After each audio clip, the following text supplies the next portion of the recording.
अरे तुम्ही मत दिली म्हणजे माझे मालक नाही झाला, सालगडी काय केलं मला. आता ही आयुर्वेदिक कॉलेजचं काय नाव? नाही आपण बारणपूर सारखं करू ना. तुला बोललो ना मी माग, शासकीय आयुर्वेदिक महाविद्यालय हॉस्पिटल. नाही हे मला आत्ता नाही सांगता येणार. मागा मी पुण्यश्लोक अहिल्यादेवी होळकर यांचं नाव दिलं, त्याचा बोर्ड झाला का हो तयार? पवार बसलाय का? अमोल बसलाय.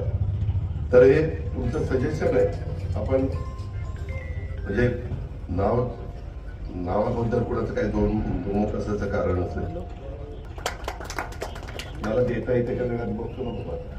पुन्हा काय काय खोटा बोलणार ते दिलं नाही. मी फक्त तिला विचारतो, मागं जसं देता आलं तर इथंही देता येईल असं माझा अंदाज आहे.